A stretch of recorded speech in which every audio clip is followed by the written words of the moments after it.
Hi everyone, thank you all for joining us today for our weekly Archaeology and Preservation webinar series.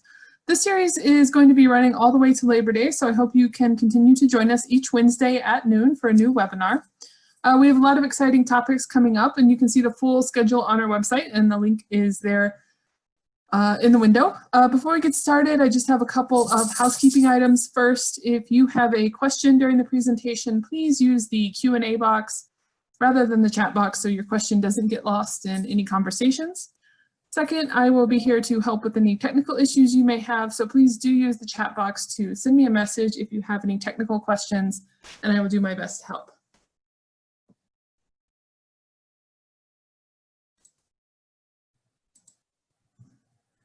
So today we have Amy Unger and Jason O'Brien, who are both National and State Register historians in the Preservation Planning Unit here at History Colorado's Office of Archaeology and Historic Preservation. And my name is Eric Duvik, and I work with them as a preservation planner. So before we get started, we would like to share our land acknowledgement. In the spirit of healing and education, we acknowledge that the area we will be discussing today is the ancestral homeland of Ute, Arapaho, Comanche, Kiowa, and Cheyenne. We recognize these indigenous peoples as the original inhabitants of these lands, and also recognize that the development of mining directly contributed to their displacement. The Office of Archaeology and Historic Preservation is committed to acknowledging this in all aspects of Colorado's history.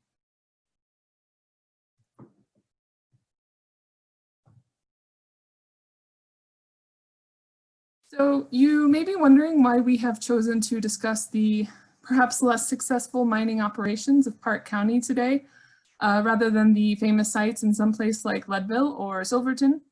The short answer is that we all used to work for Park County, and some of us still call it home, so we already had gathered a lot of this information. But more importantly, we think there is a lot to learn about mining from these lesser known sites, and so we are excited to share these stories with you today. Also, real quick, we wanted to give credit for the wonderful photos we will be sharing in this presentation to the Park County Local History Archives, the Denver Public Library's Western History Collection, the Colorado School of Mines, and Colorado College.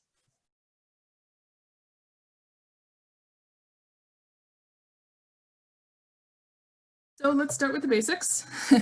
If you were joining us from outside Colorado, I'm going to go ahead and assume you know where Colorado is located within the United States. Park County is in the geographic center of the state, southwest of Denver and west of Colorado Springs.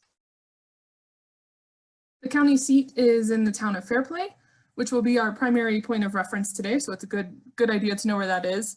It is located in the northwest corner of the county, about 20 miles south of Breckenridge.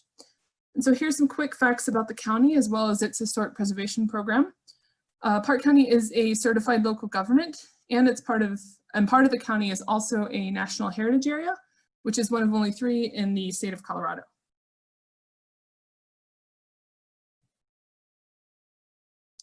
So here's a map of the 6 historic mining sites we will be discussing today. Our goal for today's presentation is to tell you about the history of mining and milling technology as seen through these historic sites, and hopefully foster some interest in and respect for these mining sites as you come across similar sites around the state. Obviously, we won't be discussing every type of mine or milling technology, but we will share some resources at the end if you would like to learn more about those. The other goal of this presentation is to share how these sites are being or not being preserved. So you will also hear a bit about what has been done so far and then the current status of each site. So the first site we will be discussing today is the Tarryall Diggings. This site is located along Tarryall Creek near present-day Como, northeast of Fairplay on Highway 285. So the story goes that white men first found gold in Colorado around 1800 when fur trappers were working in the South Park area, which was reported to Zebulon Pike in 1807, but then the information was subsequently lost for decades and everyone kind of forgot about it. So it wasn't until 1859 and the Pikes Peak Gold Rush that what we think of today as mining really began in South Park. So according to the 1925 Colorado Geological Survey report for the Tarryall Creek District, some men from Wisconsin were headed to Leadville when they stopped for a break and found some gold in Tarryall Creek at what we now call the Tarryall Diggings. which I have vaguely circled in red here. It's hard to say on this map. But of course, as you can see from this 1862 map of Colorado, Leadville didn't exist yet and wouldn't for quite some time. So the men were probably headed to California Gulch or one of the other mining camps that were springing up across Colorado during this time. At any rate, the gold was there in the creek, and it didn't take long for word to spread.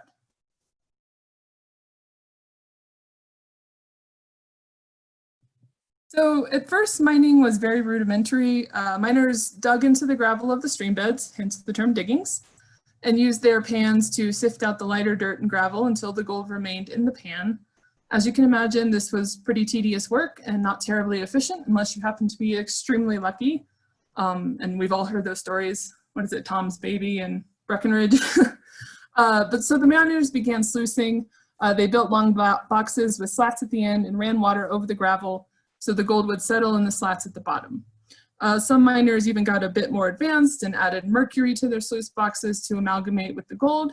And we will see more of that when we discuss milling processes a bit later. So with all this mining activity, the mining camp of Hamilton developed near what is today known as Como. So here's an 1867 view of Hamilton on the left. Mining continued to advance along Tarryall Creek over the decades, and major placer mines were claimed and developed all the way up into the mountains. On the top right is an 1895 view of the Fortune placer, and then the bottom right is the Peabody placer in the 1880s. So these are all along Tarryall Creek. So as you can see, the railroad had reached Tarryall Creek by 1880, and the area continued to change dramatically as the new town of Como was platted, and the area became a hub for the Denver, South Park, and Pacific Railroad. But really by this time, Hamilton was already in decline. Miners were moving on to more promising areas. So there were some attempts at hard rock mining further up the gulch with mild success, but the Tarryall diggings' real claim to fame is the early time at which they were developed. So from a mining perspective, the area continued to change well into the 1940s as the old placer tailings were dredged and the whole landscape changed once again. But there's much better sites to tell the story of placer mining and dredging, so I won't get into that now, except to note that this is a pretty common pattern that you'll see in pretty much all the sites we're going to be discussing today. Basically, as mining technology advanced time and time again, old mine tailings were reworked using the new methods to get a bit more gold for minimum effort. So how is this site being preserved? Well, as you can imagine, with all the changes, there really isn't much left to preserve, especially not from 1859. The Tarryall diggings also isn't a specific location so much as a miles-long stretch of Tarryall Creek with multiple landowners, multiple land management agencies involved. So it's pretty complicated. In 1933, when the diggings were still being altered by placer mining, the Colorado State Historical Society, which is us, History Colorado today, they placed this historical marker to interpret the history of the diggings. And then in the 1990s, the U.S. Forest Service, which manages the Boreas Pass Road over the mountains to Breckenridge, they developed a driving tour brochure that provides a bit more detail on Hamilton and the other mining operations along Tarryall Creek. So I will now turn it over to Jason to tell us about what was happening in Park County's more famous mining camps during this time.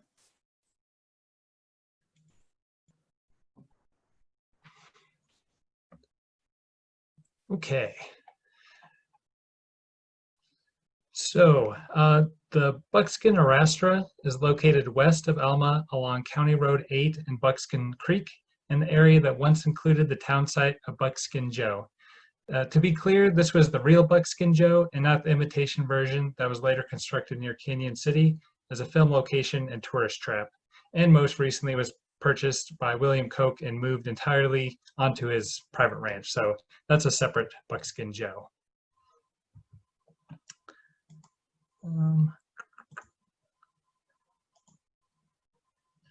Okay. As more and more mining pioneers swarmed into the South Park area, they continued to fan out in search of new opportunities not already taken by those who came earlier. Those seeking new opportunities included Buckskin Joe Higginbottom, leading 5 other men who headed up a branch of the Middle Fork of the South Platte River, and in 1859 discovered placer deposits along a stream first called Fairchild's Branch and later called Buckskin Creek.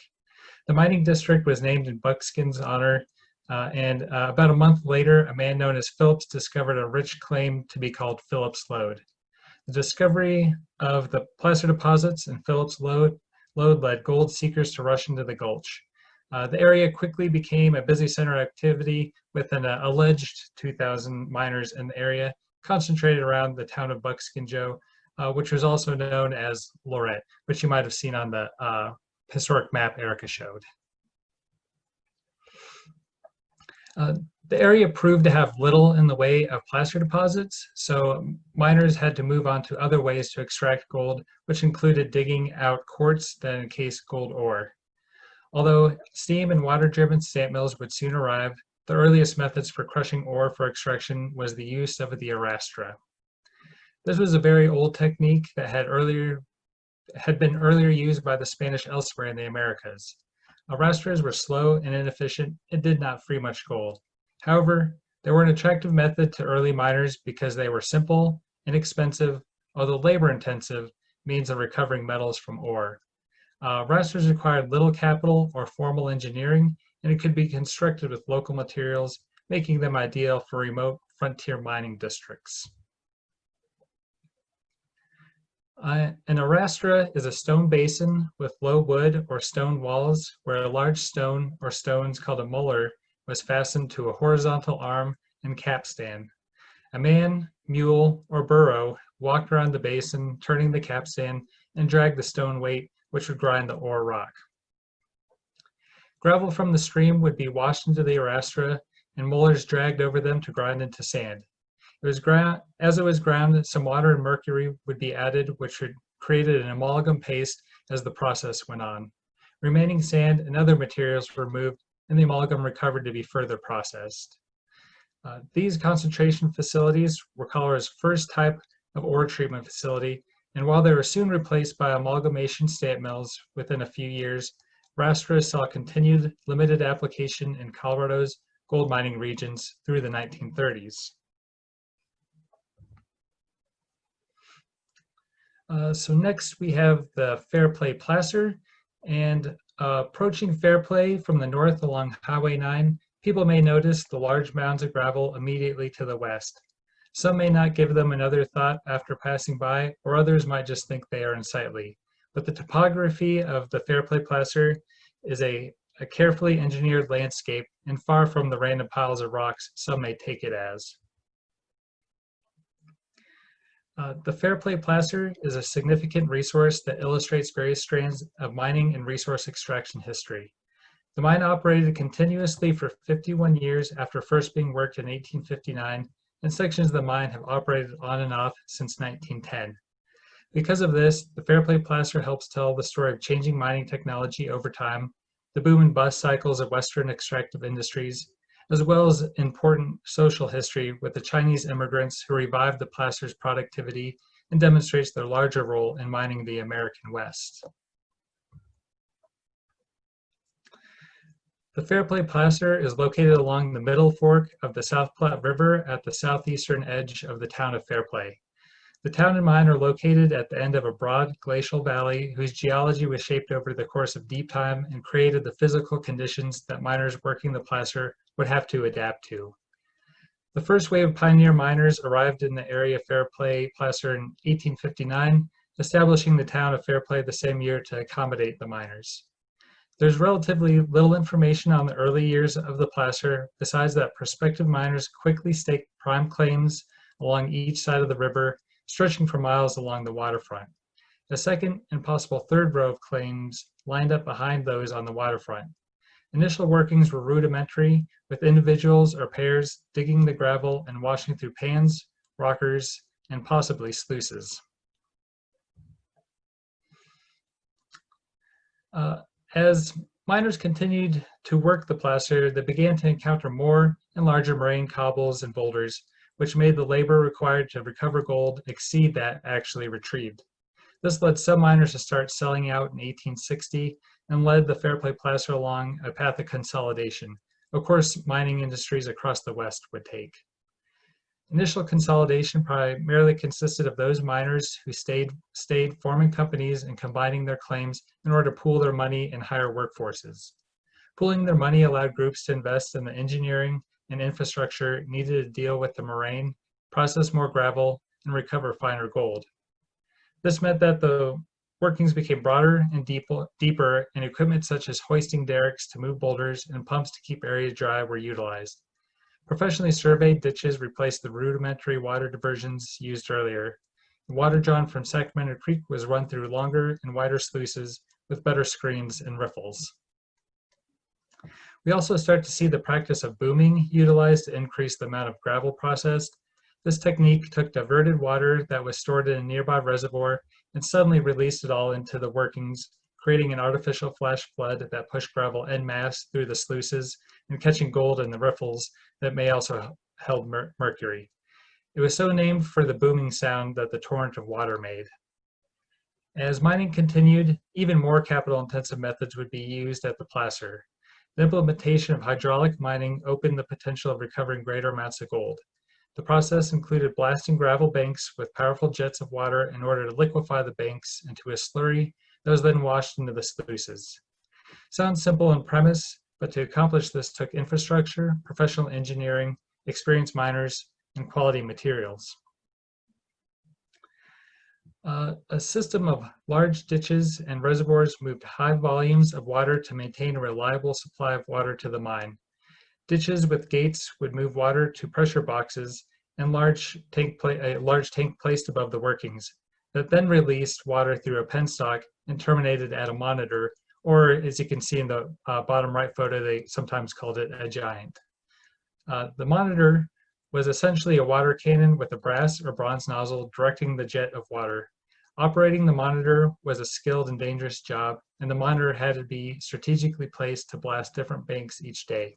After banks slumped to the floor, other laborers moved the material through the sluices with booming or other methods. And it may be hard to tell, but the picture on the left is shows a sluice bed. So that's where the wooden sluice would have been installed. All of this came at a price. The geology of the area continued to make some portions of the workings difficult to make productive with large cobbles and boulders where gold-bearing gravel sifted further down. Grappling with these issues would lead to further consolidation and seeking outside investment. When the Fairplay placer came up for sale around 1873, Frederick A. Clark and others, including William James, organized the Fairplay Gold Mining Company to work the placer. This was a well-funded and developed operation. However, returns were not what they hoped. To cut costs, they looked to their labor pool. This would lead to probably the most interesting aspect of the placer's history, the arrival of the Chinese miners. In seeking to cut costs, Clark and James announced a pay reduction that led to 350 employees to walk off the job.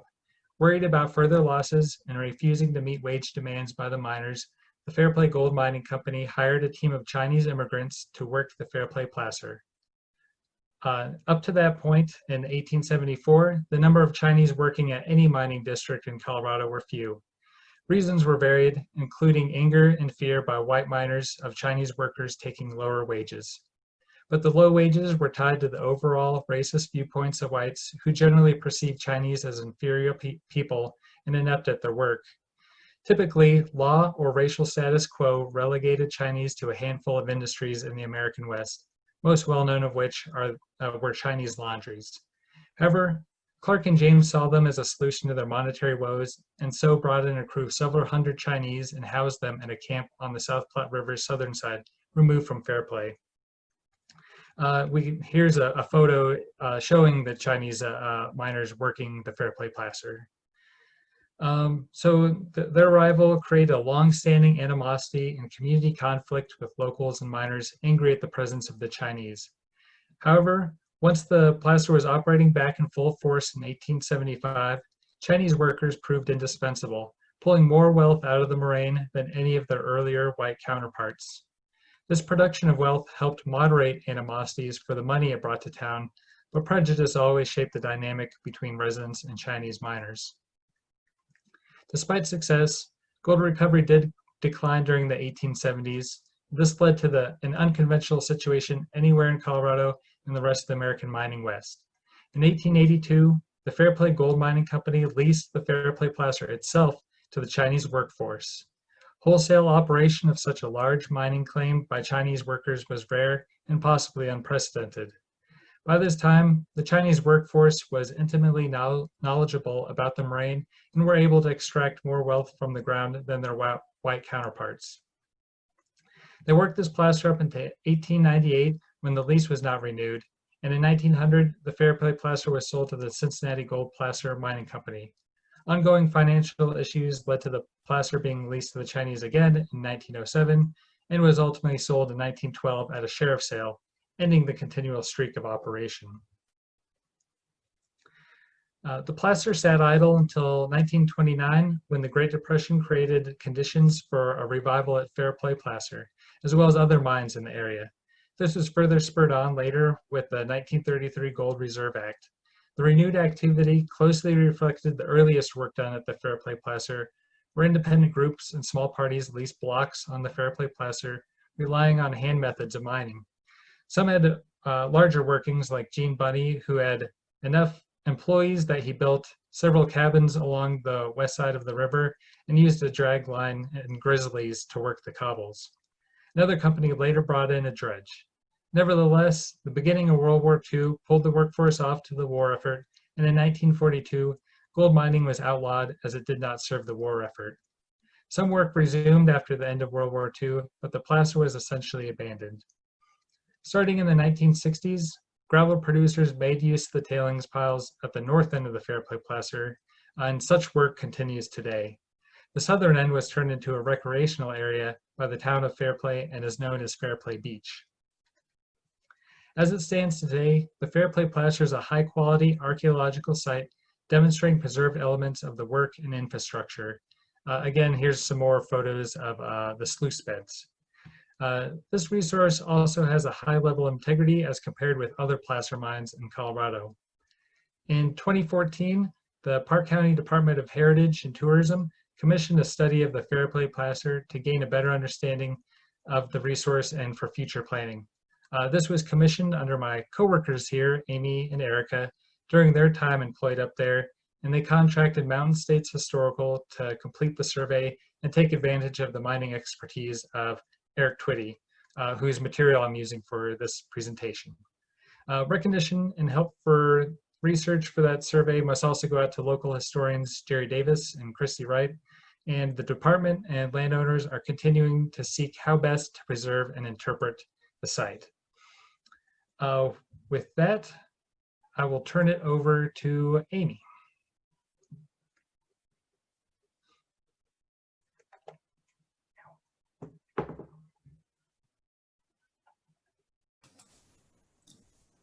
Oh, no, it's me. Or Erica, sorry. No, that's fine. We're making Amy wait till the end. So the Paris Mill is our next site. The Paris Mill is located northwest of Fairplay, just up the road from the Buckskin Arrastra. So if you've ever driven up to Kite Lake to climb one of the 14ers near Alma, you've probably driven by the Paris. So as Jason mentioned earlier, there were some pretty important claims being staked in Buckskin Gulch early on in the gold rush, but those quickly played out as the placers were worked and the ore got more complex. So things really quieted down in the gulch around 1865 and weren't really revived until the 1870s, when silver discoveries on Mount Bross brought a whole new group of miners to the area. In 1878, during the silver rush, some miners discovered a vein of gold on the mountain's south side and claimed it as the Paris. But development of the mine ended the next year, and we don't really know what, if anything, happened there for the next decade or so. So that was it until a group of Pennsylvania investors purchased the mine in the late 1880s, and the claim was officially patented in 1892. So here's a later photo of the mine from around 1904. The building on the left is actually the boarding house at the mine, which you could not pay me to stay at. So crude ore from the Paris and the other claims owned by the investors was hauled down a very narrow mountain road and then shipped off to smelters for processing. So as you can see from this lovely photo, the location of the mine alone made things pretty difficult. And I've circled it in red up there. That's where the Paris was located. They've also got some other claims labeled in this photo. But the ore coming out of the mine was also complex and difficult to break down. So in 1894, the investors began construction of a mill to process the ore locally and a tramway to more easily bring it down from the mountain. This was an important project for Alma as well, because the silver crash of 1893 had just happened, and so a lot of people in the area were in need of work, so this was a pretty important project. So now I'm going to attempt to explain both the history of the mill and the development of milling technology at the same time, so please bear with me. It's going to be a little all over the place. So this is a 1928 photo of the mill, and this shows most of what remains of the building today. So as you can see, most of it was built in 1894 and completed in 1895. But when the ore got more complicated, the mill was expanded. So you see the precipitation wing in 1908 and the cyanidation wing in 1908. So soon after the mill was built, the original investors sued each other. And the mill sat idle for years until it was gradually reopened and started attracting new investors. Those new investors funded a 1908 conversion of the mill to cyanidation, which necessitated building the additions you see here. And I feel like I should point out that most of the investors for this project and a lot of the mining properties we're talking today were from out of state, and many had never even came to Colorado. So as we're going through this, just keep that in mind, that these people are fronting all the cash for all these projects that seem to fail quite often. So before we discuss the milling process, we're going to take a look at what was powering the mill. The mill was originally powered by a steam engine, which has since been removed, as well as a water turbine when Buckskin Creek wasn't frozen, so they could actually operate year-round. So a complex system of pulleys running throughout the mill moved all the various machinery using the steam engine. The mill got electric lights in 1918, and then an air compressor and an electric motor were installed in 1929 when the mill was fully electrified. So you can see the air compressor here at the bottom. So like most mills, gravity was what moved ore through the building and the various machinery it contained. So obviously the process needed to start at the top in the tramway tower where the ore was received from the mine. So here on the top right is the tram terminal at the mine, and then the bottom right is the opening of the tramway tower at the mill. Unfortunately, as you can see on the left, some of the tower has been lost today. But once the ore was inside, the ore was subject to its first crushing process right under the tram tower. So when the mill was first constructed, it used 2 stamp mill batteries to further crush the ore, just like the ones shown here in this diagram. The stamps span multiple levels of the mill, so there were stairs, catwalks, ladders built to access them. And at first, the crushed ore came out of the stamp batteries and onto the mercury amalgamation tables, which Jason mentioned. So they were still using the same concept as the sluice boxes that the placer miners were using. The rod mill on the right was installed in 1925 for additional grinding, and then the ball mill on the left was added in 1932, and that was also when they stopped using the stamp batteries altogether, but fortunately left them in place. So in 1908, as I mentioned, the mill was retrofitted to allow for the cyanidation process instead of mercury amalgamation. The new cyanidation wing was built on the west side of the building to house the large cyanide tanks. So the Paris no longer has its cyanide tanks, so here I've put in a photo of a tank at the Argo mill for reference, so you can get kind of an idea. We think the Paris tanks were about 20 feet in diameter. So the slurry flowed from the crushing section of the mill into the 4 cyanide tanks, where it was blended with a cyanide solution and kind of hang out there for a while until it was ready for the next process. The conversion to cyanidation allowed the mine to remain profitable and handle the increasingly complex ore coming out of the mine. And fun fact, cyanide leaching is still used today to process gold in places like Cripple Creek. So the top left photo is the gold precipitation wing as seen from above, so it's probably a little difficult to understand. The cyanide solution was piped here from the tanks into boxes where a worker added zinc shavings to precipitate out the gold. Unfortunately, the 1908 conversion didn't help the mill for very long, and so the mine was once again closed, or once again in trouble by 1912, because the mill still couldn't process most of the ore coming out of the mine. So the operation went through a series of lessees before eventually ceasing operations altogether once again. So it wasn't until 1925 that a new owner came in and invested in testing the complex ore from the mine and retrofitted the mill with an improved cyanidation process. Unfortunately, that didn't last very long either because the ore changed yet again. And then the Great Depression kind of stopped their plans for revising the mill again.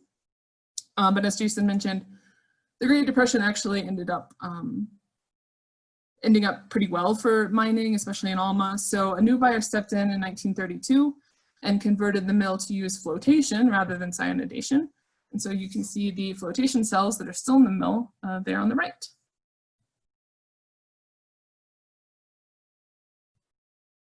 So the Paris did well for a few years while workers processed old waste rock from the mine and got what ore they could out of that.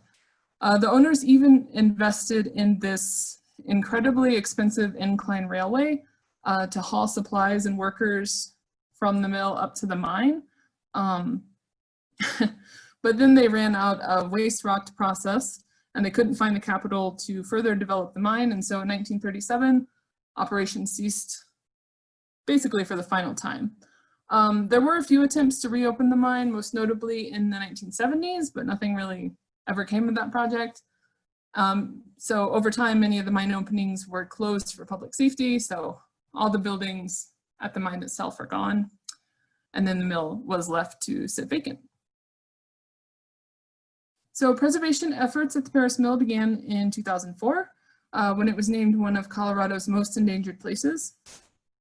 Since that time, Park County has designated the mill as a Park County Historic Landmark. They purchased the mill, they remediated and cleaned up the tailings pond, they prepared a historic structure assessment, they listed the building on the National Register of Historic Places. They also hosted volunteer work days to clean up and protect the site from vandalism, which you can see there on the bottom left, a photo from one of those work days. So here's some amazing drawings that the Formworks architecture team that's working on this project has put together. And so what really makes the Paris Mill special is the fact that so much equipment was left in the building. You know, a lot of mills in Colorado restricted their equipment during World War II, but somehow Paris was spared. So this makes it the perfect spot to tell the story of how milling technology advanced at the beginning of the 20th century. So to date, nearly $1 million has gone into rehabilitating the building, and there's still plenty of work to be done, and they're working on it. They're going to be working on it again this summer. But the ultimate goal is to have the building open to the public as a mining interpretation center. So now Amy's going to tell us about smelting.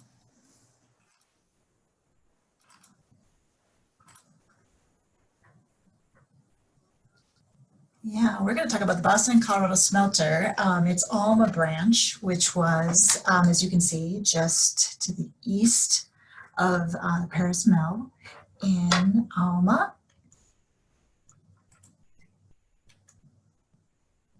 Okay. So in addition to milling, the effort to extract gold, silver, and other valuable metals from Colorado's mountains spawned a variety of mining-related industries, including smelting. Smelting is the process of heating ore to separate valuable metals from waste rock or slag. High temperatures are used to separate the precious metal from the waste or the slag, and additional material, typically known as flux, is often added to the ore to facilitate separation. The final product of the smelting process, what is called the matte, requires further reduction to produce pure gold. And the same process was employed to smelt silver-bearing ore as well as gold. In 1864 and 65, Nathaniel Hill, a chemistry professor at Brown University, made a number of trips to Colorado to invest mining opportunities on behalf of Boston investors.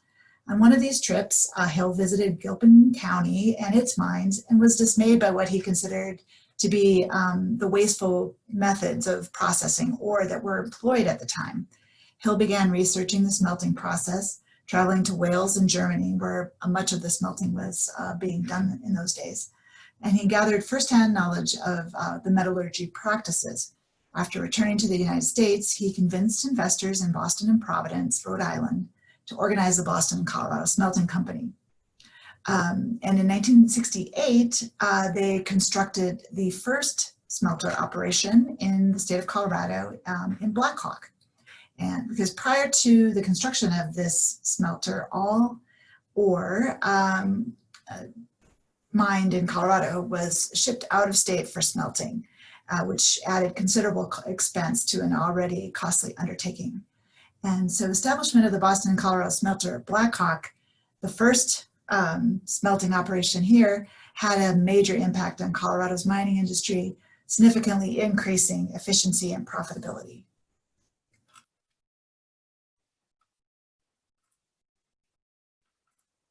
Massachusetts native Henry Walcott joined the Boston and Colorado Smelting Company in 1870. In addition to his extensive mining interests, Walcott participated in a number of business ventures during Denver's formative years. With Nathaniel Hill and others, Walcott invested in Alma area mines after major silver discoveries were made in the Mosquito Range in the early 1870s. On Walcott's recommendation, the Boston and Colorado made plans to operate a smelter in Alma, and construction was completed in 1873. The opening of the new smelter represented a significant milestone in the Boston and Colorado's history, the first expansion of the highly influential company's operations outside of Black Hawk. Sorry about that. The Alma branch of the Boston and Colorado was the second smelter built to service the booming mines in the Mosquito Range. Constructed by the Mount Lincoln Smelting Works Company in 1872, just north of present-day Alma, the Dudley smelter was built to process ore primarily from the Moose and Dolly Varden mines, high on the slopes of the nearby 14er Mount Bross. The Dudley smelter employed blast furnace technology, and Alma's new Boston and Colorado smelter utilized more efficient reverberatory smelting technology. Reverberatory furnaces isolated the fuel from the ore, utilizing hot gases generated by the fuel to melt the ore and separate the precious metal from the slag. The Dudley smelter couldn't compete with the Alma's technology and closed in 1874. After closure of the Dudley smelter, the Boston and Colorado's Alma smelter became the dominant smelting operation in the area. Ore brought to the smelter was sampled to determine the amount of silver content and the price to be paid per ton of ore. Once a price was set, the ore was crushed, roasted, crushed again, and sent through a sieve before entering the furnace. The resulting product, the matte, was shipped to Black Hawk for final separation. With the additional matte produced by the Alma branch, the Black Hawk plant was expected to produce 110,000 ounces of silver, 25,000 ounces of gold, and 250 tons of copper in 1875. The decision made by Colorado's most successful smelting company to locate its branch works in Alma demonstrated to the state and the nation the promise of the area's mines, attracting prospectors, investors, and entrepreneurs to the small mountain community. The town quickly grew in population after the opening of the Boston and Colorado branch, and reportedly prompted the town's incorporation in December of 1873.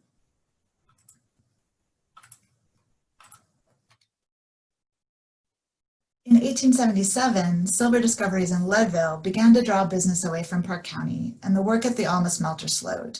In addition, the Boston and Colorado Company was experiencing difficulties supplying its Black Hawk smelter with enough wood to fuel its furnaces.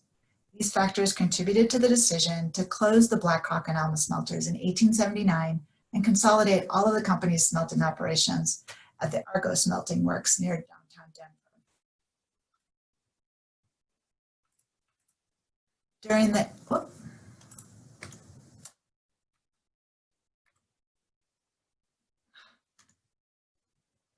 During the early 1880s, the Alma facility continued to operate a sampling works at the site. Other groups, including the owners of the Fanny Barrett mine, attempted to operate successful smelters near Alma. However, after the railroad reached Alma Junction, just south of Alma, in 1881, it became cheaper to ship ore outside the county, and these ventures failed, often before operations even began. As with a lot of operations in Park County, people had great hopes for things to be successful, and you'd read accounts in the newspapers about how amazing everything was going. And then, yeah, it wouldn't be too much longer before you'd read about how those things, those operations were sold, or there was lawsuits and all kinds of drama surrounding those different activities. So the smelter site was documented in the 1886 Sanborn fire insurance map after the smelting operation had ceased. And you can see from the map that the site included an office building on the town's main street with residential space for the site's manager and an assay office. And behind the office was the sampling works, and to the south stood the large smelting works, which were vacant in 1886.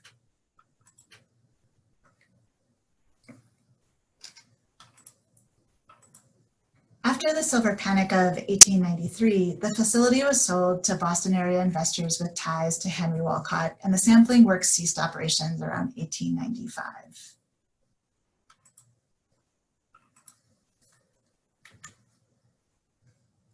In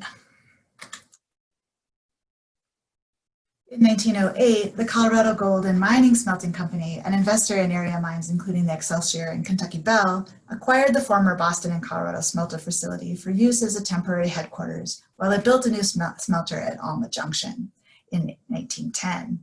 After construction, the large Boston and Colorado Smelter Works building was demolished. Not surprisingly, the Colorado Gold Mining Smelting Company venture promptly failed and was sold at sheriff's sale in 1916 and soon afterwards demolished.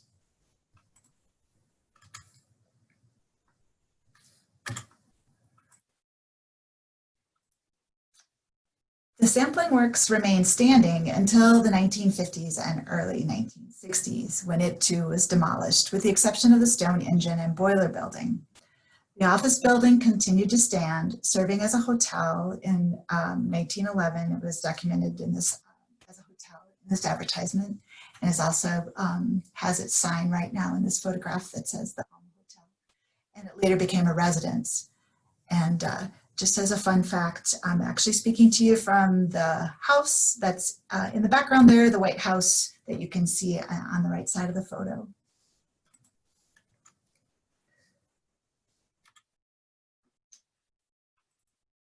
So after the smelting, this is a photo from 1955 that shows the site after the sampling works were demolished, and you can see the office building still standing and what is left of the industrial portion of the property, which has just now been reduced to this stone building that housed the engine and boiler room. And today, you'll see we still have these buildings intact. The Boston and Colorado's principal smelter sites in Black Hawk and Argo have been completely demolished. So these two buildings are really the only surviving buildings associated with the company that have retained any level of integrity.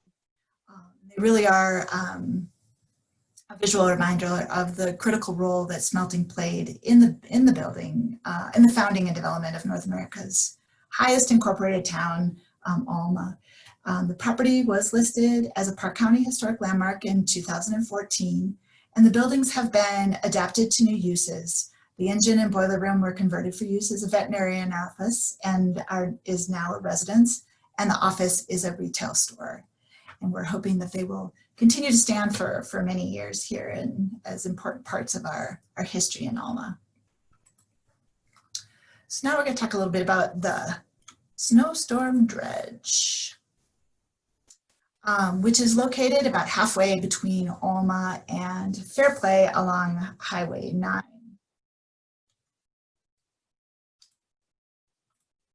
So tucked behind a large tailings pile on the east side of Highway 9 is the Snowstorm dredge, and it's the last intact mining dredge in Colorado, built by the Bottomson Manufacturing Company between 1939 and 1941 for the Timberline Dredging Company.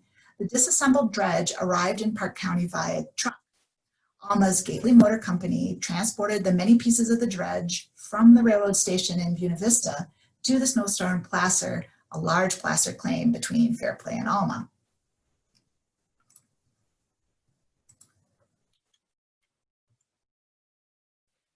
Dredging operations were associated with the later phases of mining in Park County after the easily accessible placer gold deposits were exhausted and load mining became cost prohibitive. In the early 1900s, mining companies began to employ dredge technology in an attempt to extract gold or leftover from the early placer mining operations. Dredging utilized what were essentially large-scale floating excavation and processing machines to separate gold from the gravel deposits. Bucket-line dredges featured a continuous loop of buckets mounted on a large boom. During operation, the moving chain of buckets scooped up dirt and gravel from the surrounding landscape and carried the material to a washing plant contained within the dredge's hull. After passing through a sieve, the remaining gravel and dirt entered a sluice system designed to separate the gold from the gravel. Conveyors then moved the waste material out the rear of the dredge. In 1922, the first dredge in Park County, built by the South Park Dredging Company of San Francisco, began operations on the South Platte River below Fairplay. By the late 1930s and early 1940s, several dredges churned the river and creek beds of Park County, leaving huge piles of gravel in their wake. The Timberline Dredging Company operated a large bucket dredge on Beaver Creek in 1940 before installing the Snowstorm dredge north of Fairplay. The enormous mobile gold processing plant, originally known as Timberline Dredging Company Dredge No. 2, was designed specifically to work the Snowstorm placer. Typically smaller in size, dragline dredges, like the Snowstorm, used a dragline with a single bucket suspended from a boom to feed material into the hopper of the washing plant located within the hull of the floating plant. Waste gravel exited the dredge through a projecting stacker apparatus at the rear. Because the excavation unit was separate from the floating hull, plants like the Snowstorm were technically classified as gold washing plants, but were commonly referred to as dredges. The Snowstorm consisted of a Bottomson boat with a 151-foot boom and a 7.5 cubic yard ESCO bucket on its dragline. It was the largest dragline dredge operating in Colorado in the 1940s.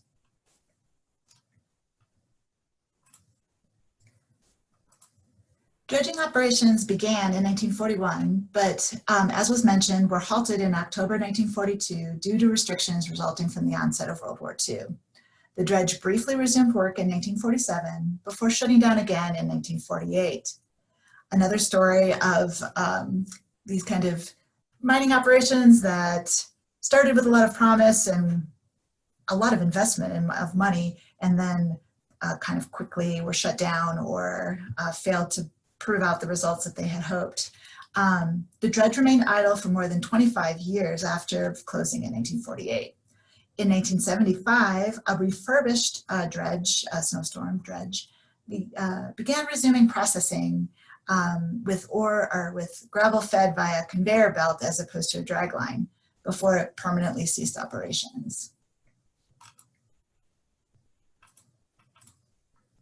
After Park County's other dredges were moved out of state or dismantled, the Snowstorm dredge became the sole intact example of this important mining technology in Park County and eventually in Colorado. There are remnants of other dredges, but they are archaeological sites. They are just like the Riling dredge in Breckenridge area is a well-known, but most of it is underwater, so you can't, it's much limited in terms of its, what still remains in place. In recognition of this property's considerable historic significance, the dredge was one of the first historic resources to be designated as a Park County Historic Landmark in 1991 when the county first became a CLG. And funded in part by the State Historical Fund, Park County, the University of Denver Center for Community Development and Design, and through private donations, a historic structure assessment of the dredge was completed. The report found that the dredge was in surprisingly good condition considering it had sat idle for so long. In 2001, fears that the dredge might be dismantled and sold for scrap prompted its inclusion on the Colorado Preservation Inc.'s Most Endangered Places list. Soon afterward, a number of local and state organizations banded together in an effort to raise funds to move the dredge to a publicly accessible location. Despite some initial success securing funds from the State Historical Fund and other sources, progress on the project stalled, the grant had to be returned, and plans for the move fell dormant. Despite these setbacks, interest in preserving this exceptional piece of mining history, ideally in its present location, remains quite high. And I think we hope that new efforts to save this property and to put it into a situation where that the public can see it, because it's right now you can't see it from the road. You can maybe once in a while kind of, if you get just the right angle, you can see the boom. But we would love for this to be in a location where the public could view it and really get the full picture of Park County's mining history. Because as you've seen today, the story is told all the way from the placer mines and the arrastra and the mill and the smelter facility and the dredge. Really gives you a full picture of the process that mining has gone through over the years. So I'm going to turn it back over to Erica.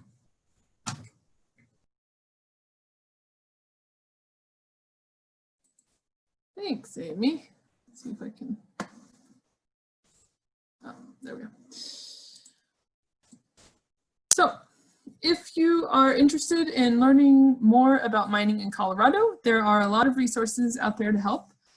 Here we have a few books that we recommend using if you want to learn more about mining sites that you might come across in your travels. I also have to give credit to Eric Twitty specifically.